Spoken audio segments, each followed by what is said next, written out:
How's everybody? I'm good. I hope everybody had a good 4th of July. I did, actually. It was actually interesting. I went up to Roland Park, which was kind of interesting. They didn't have fireworks. What they do is they... You didn't bring fireworks from down from Pennsylvania? No, I did not. I heard in fact, when I woke up on July 4th, someone in the neighborhood said, "Did you hear all the fireworks last night?" And I was like, no, I was sleeping pretty hard. But no, I didn't bring down any illegal fireworks from Pennsylvania. But it was interesting. I started out in Roland Park, where the delegate read portions of the Declaration of Independence, and everybody made little speeches. And there was some concern about a PUD that wasn't quite in their district.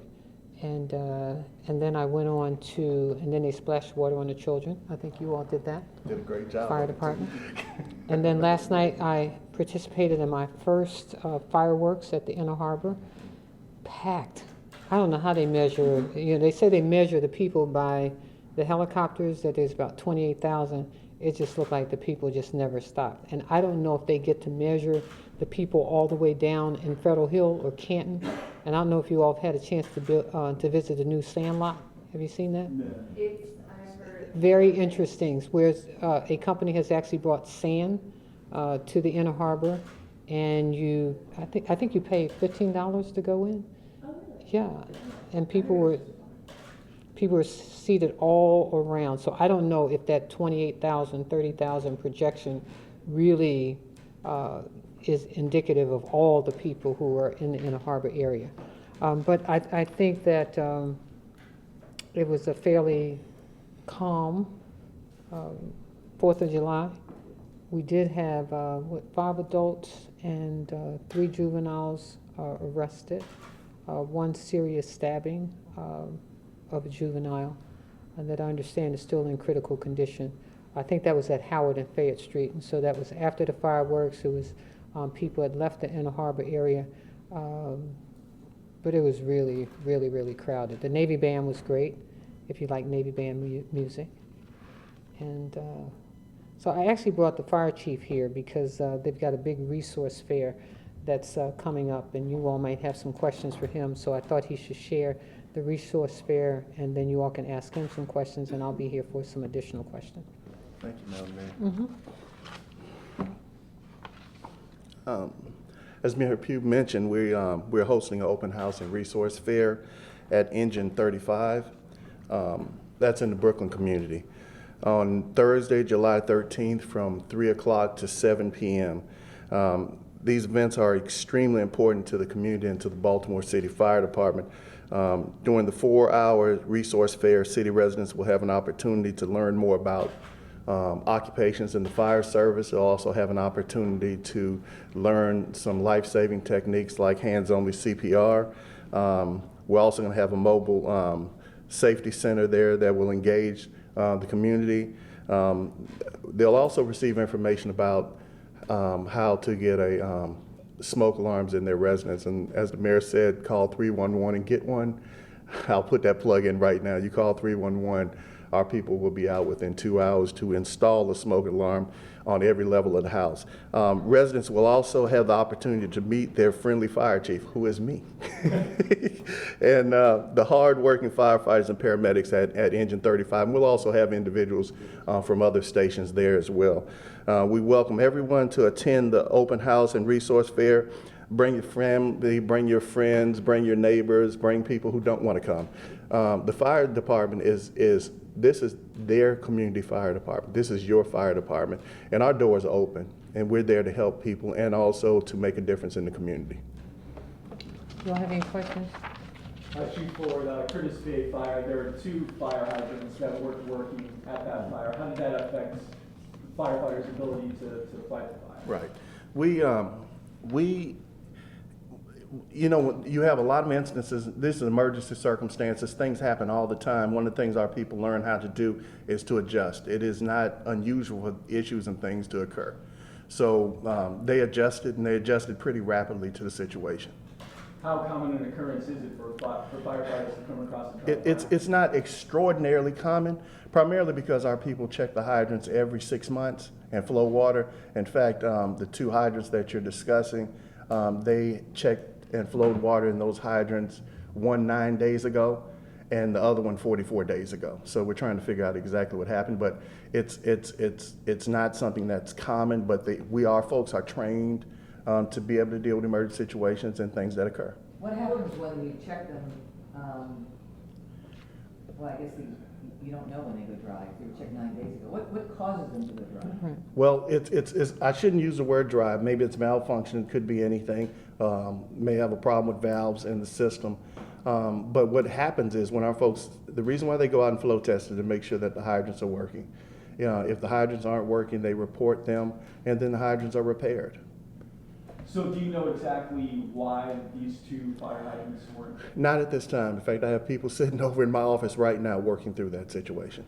Are you guys doing anything to fix them right now? From what I understand, it was repaired during that event. Repaired during the fire? Yeah. So While our people were on the scene, it was repaired. So when they were checked 9 days ago and 44 days ago, they were okay? Yes. Can you recall an instance where at a scene you had 2 that weren't working like that? Where you don't? It has happened. I've been here 3.5 years, and I can tell you it's happened a couple times. So you're able to repair the fire hydrants during the fire. Were you able to use them after? It wasn't. I'm sorry. By that time they had already selected alternative water sources, so it wasn't necessary for them to go back to those hydrants. I mean, how much longer did it take for them to be able to drop? I can't tell you that exactly, but what I can tell you is our people are trained to be able to navigate around these circumstances. This is not yes, it sounds like a major deal, but it's something that we do all of the time.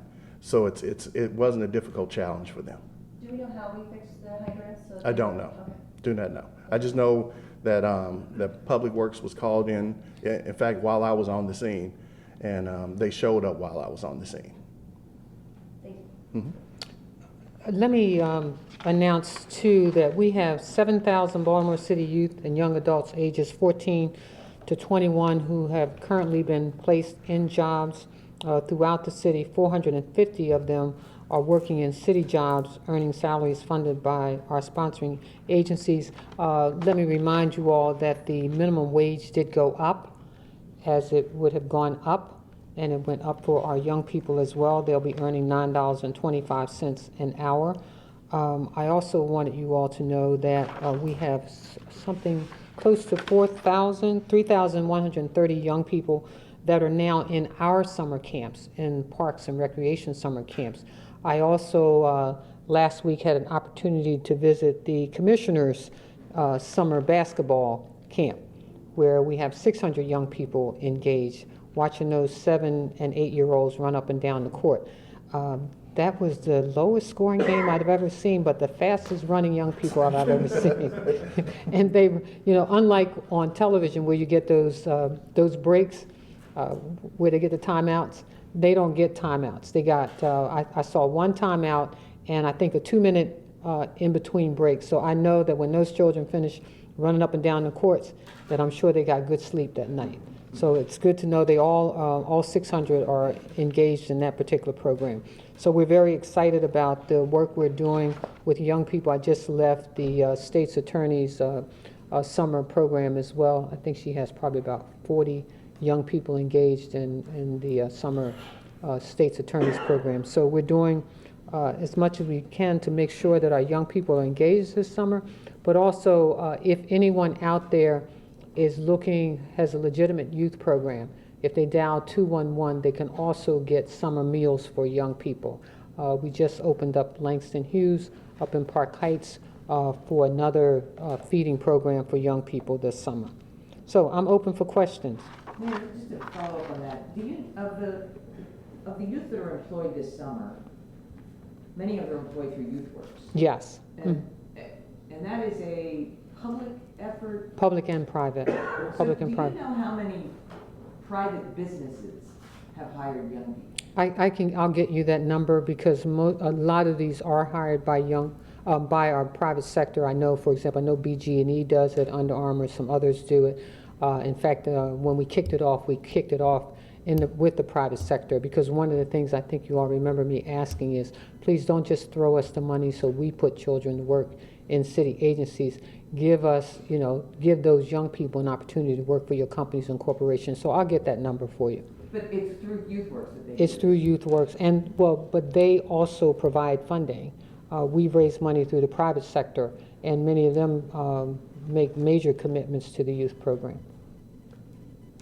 Madam Mayor, when we were at the fireworks last night, some of our crews got videos of some fights happening in the crowds during and after the fireworks. You mentioned the stabbing that happened about an hour and a half after the fireworks. How does that affect people's desire to come down to the city and participate in large events? Well, I can tell you that we saw very little activity because I was down there doing before the fireworks, and we saw very little negative activity before the fireworks. It was what I saw, because I stayed down there long after most of the people left the Inner Harbor, was the small fight that broke out as they were leaving, but it was pushing and shoving. But for the most part, I thought that it was fairly safe, and there was little negative activity. The knifing incident that occurred up on Howard and Fayette Street, and we don't want anybody engaged in this kind of behavior. And as you well know, we made sure that we had police coverage around the harbor. I mean, all around the harbor. But in some of those neighborhoods, I think we probably could have maybe just a little bit more outside of the harbor, because the activity around the harbor was very small. Mary, you've spoken about violence Mhm. many times since you've taken office, and there's a man shot to death on Sunday night, turns out to be the brother of Chief Communications, T.J. Smith. Do you want to make a comment about that? Well, let me just say that my heart goes out to TJ and his family. I don't know all the particulars around that incident. It was, I think it did occur inside of a home, so I'm not sure what all activity took place. But right now, our hearts are with him and his family, and he is someone that we know very well, who's worked very well with us and with our department and with our agencies. So we look forward to them closing this particular case. But let me just say that one of the things that I am grateful to the Baltimore City Police Department for is increasing their closure rate around this criminal activity. And that sends a message to those out there who are committing crimes that we will do everything we can to solve these murders and to solve this kind of criminal behavior. And as I said before, one of the things that I will be doing along with the commissioner come January is I consider this emergency legislation to make carrying a gun, an illegal gun in Baltimore, a felony. We've had a difficult time trying to get the state to understand it. But at this particular stage, I have to be concerned about what happens in Baltimore City. And while I've had conversations with my surrounding jurisdictions who are willing to support this kind of legislation, I think I'm just going to focus on Baltimore City, because we need to take care of this city. We need to reduce the violence here. But there are a number of issues that we have to be concerned about. The other one for me is how many drug treatment centers are in Baltimore City. We have more than the entire state. And I asked the commissioner to do some numbers for me around the methadone clinics. How many how much violence has occurred around there? And what I've learned is about 233 shootings and murders have occurred around methadone clinics. We have too much of it, but we need the treatment. But for me, it's how we do this in a more responsible way. Should we be looking at mobile units? Should we be looking at places that aren't bumped up against neighborhoods and communities where we can do this in a more responsible way that doesn't destroy neighborhoods, doesn't destroy communities, and doesn't destroy people? So those are the kinds of things that I'm looking at. When I was at the U.S. Conference of Mayors, I had this conversation with other mayors. What are you doing? When I was in New Orleans, I can tell you that when I woke up that morning, I thought I was in Baltimore, just in terms of the scale of violence that is going on in neighborhoods and communities around this nation. We've got to get a handle on gun violence. We've got to get a handle on the number of young black men who are engaged in criminal behavior.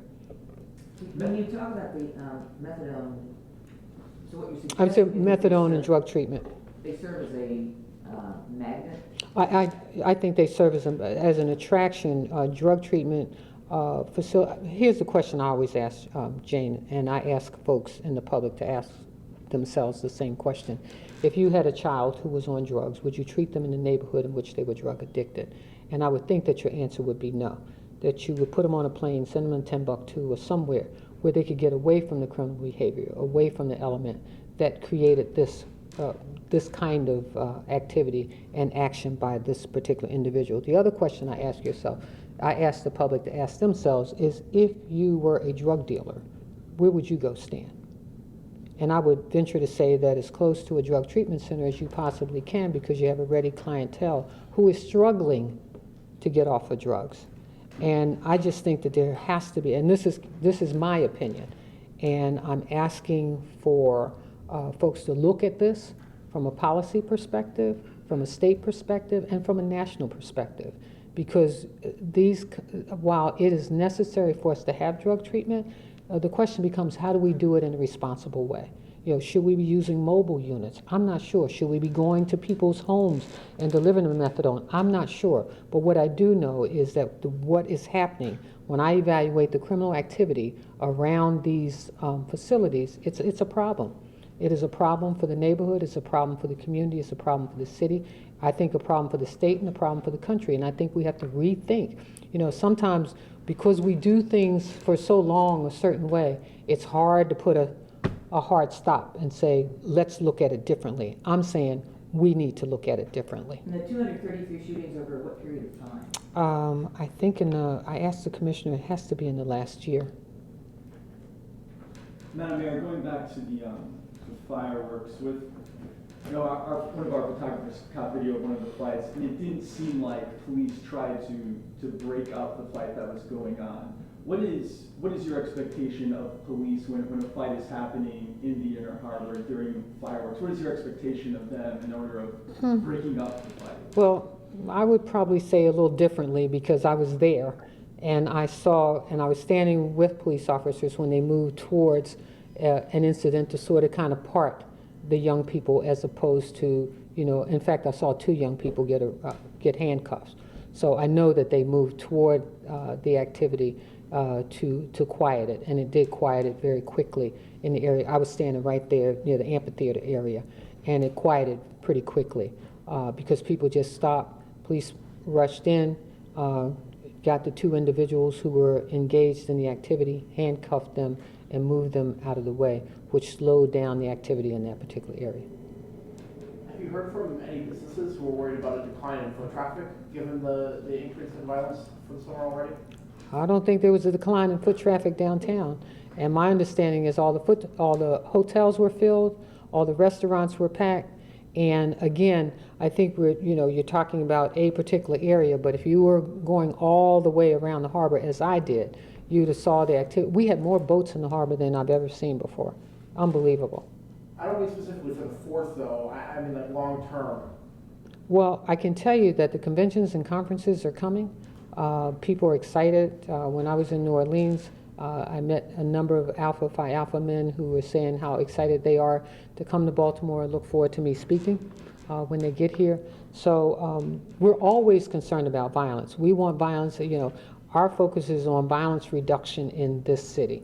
On July 15th, young people who aren't engaged in any activity, on July 15th over at the War Memorial Plaza, we're going to stand up all the youth programs. If you're not engaged in something, we want to get you engaged. We're working with the Squeegee kids to do pop-up car washes this summer. They met here in City Hall just about a week ago, and we talked to them about how we can help them to grow their opportunities. And so we're tackling this at every angle we possibly can. Do you feel like the police presence last night was high enough? You had enough to handle that many people, or were there more people than you were expecting? I think it was more people than almost anybody expected. Yeah, I remember walking downtown for Light City, and Light City was pretty crowded, but I can tell you last night was pretty thick. Do you feel like you could have used more? I think they handled it pretty, I thought they handled it pretty well. Yeah, I saw quite a bit of police presence. And Chief Ford, just going back to the fire hydrants, you mentioned that the fire hydrants that were tried were checked 9 days ago and 44 days ago. And based on your experience, fighting fires for as long as you have, how could it happen where hydrants were working a week ago, a few weeks ago, and then they weren't? Well, there could be several reasons, and I don't want to say that this was the reason. I mean, you could have stem problems with that actual hydrant. The stem is the part where they turn. So there's certain things, mechanism-wise, that could go wrong with the hydrant, even in short periods of time. So if that's what you're asking, that's the answer. And we are investigating. He is taking Absolutely. a close look at that. Right. Because that, we don't want that to happen in any case. But I think one of the things that the fire commissioner said is that they are prepared to, to seek alternatives pretty rapidly, but we don't ever want this kind of thing to happen. Are we any closer on origin of and cause of that fire Thursday? It's still under investigation. Thank you. Yes, ma'am. Okay. Oh, and actually, just one more follow-up on that, Chief Ford. Considering that the buildings are condemned, how does that challenge your ability to fully investigate the cause of the fire? It's part of the process. That doesn't matter at all. That makes no difference at all. So the investigators are able to access the Yes. area that they need to? They're trained for that. Yeah. Thank you, everybody. Thank you. Happy July 5th.